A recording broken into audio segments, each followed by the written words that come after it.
Et bonjour à toutes et à tous, ici Naetherion et j'espère que vous allez bien. On se retrouve aujourd'hui pour une vidéo de lore autour de la Reine Corbeau, car j'ai pas mal de questions autour du personnage de Aube dans tout simplement ma campagne actuelle play de Ravenloft, et notamment sur son peuple et principalement sur son dogme. Donc voilà, c'est l'occasion pour nous d'aborder un peu cet aspect du lore ensemble. Je vous invite bien évidemment à vous installer confortablement dans votre siège et à penser à venir sur Utip si vous désirez tout simplement vous procurer mes créations. En attendant, nous sommes partis pour du lore D&D. La Reine Corbeau est une entité mystérieuse du Shadowfell, vénérée comme une divinité par le peuple Shadarkai. La Reine Corbeau ne possède ni ne manifeste de forme physique, mais apparaît sous la forme d'un ensemble de symboles, de perceptions et d'images. La Reine Corbeau est obsédée par la collecte et l'observation de souvenirs et de fragments de mémoire, et surtout d'essence. De nombreux sages ont émis l'hypothèse en fait qu'elle était en réalité folle, estimant que ses méthodes et son comportement n'étaient guère plus qu'une curiosité sans but ou une tentative désespérée d'empêcher sa fragile existence de sombrer tout simplement dans l'oubli. D'autres soutiennent que les actions de la reine ont une fonction cosmologique, car elles purifient les âmes en forçant les mortels tout simplement à affronter leurs peurs et leurs douleurs dans la mort. Mais on pense également que ces véritables intentions ne sont connues que par la Dame de la Douleur, évidemment grande maîtresse à Sigil.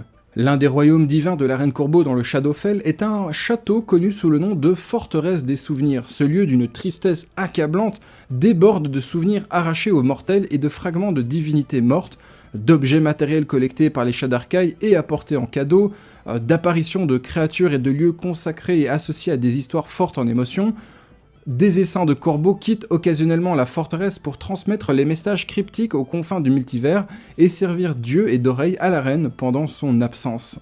Toute l'existence de la Reine Corbeau est axée sur la collecte de souvenirs et d'émotions fortes, généralement associées à la perte et principalement à la tragédie. À cette fin, elle a envoyé les Shadarkai aux confins du multivers pour attendre qu'un tel événement se produise, comme l'ont repéré tout simplement ces corbeaux. Ils collectent ensuite des souvenirs tels que des bibelots, des souvenirs des vivants et parfois même les âmes des morts, et tout simplement lui apportent dans sa forteresse des souvenirs. La Reine Corbeau revendique également le domaine des âmes de tous les Shadarkai qui lui reviennent toujours après la mort, nouant avec ce peuple un lien profond dépassant la vénération que d'autres entités peuvent connaître avec des dieux plus classiques. L'un des grands ennemis et un des plus grands ennemis de la Reine Corbeau est le seigneur démon Orcus, qui cherche constamment à contrôler le Shadowfell.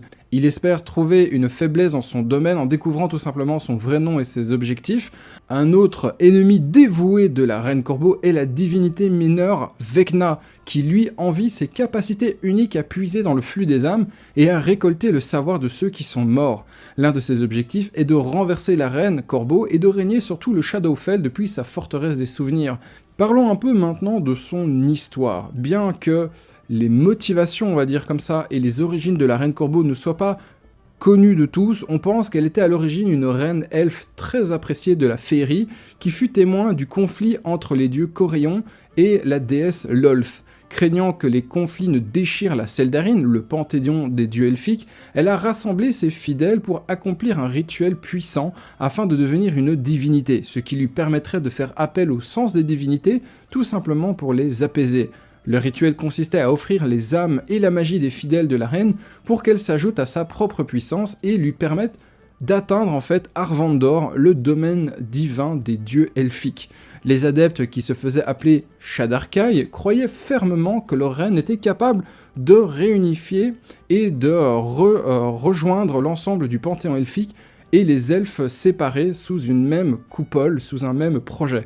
Cependant, des sorciers maléfiques parmi les adeptes de la reine ont tenté de détourner une partie de l'énergie du rituel pour amplifier leur propre pouvoir. Quelques instants avant d'achever le rituel et d'atteindre l'état et le plan d'Arvandor, la reine a réagi en punissant les sorciers avec une explosion de fureur divine. Cette malédiction a transformé le rituel en un siphon de magie qui a en fait entraîné la reine et ses fidèles dans le Shadowfell où elle a été tuée sur le coup. Cependant, grâce à ses pouvoirs divins récemment acquis, la reine renaquit de ses cendres et dans sa folie et son chagrin croissant, transforma les sorciers en de misérables formes aviaires connues sous le nom de Nakpas, et les bannit à jamais à travers les plans pour errer où ils périront pour leurs actes. La reine elle-même fut encore plus transformée par le rituel corrompu, car sa forme se dissolvant tout simplement en perception sensorielle déconnectée de la réalité.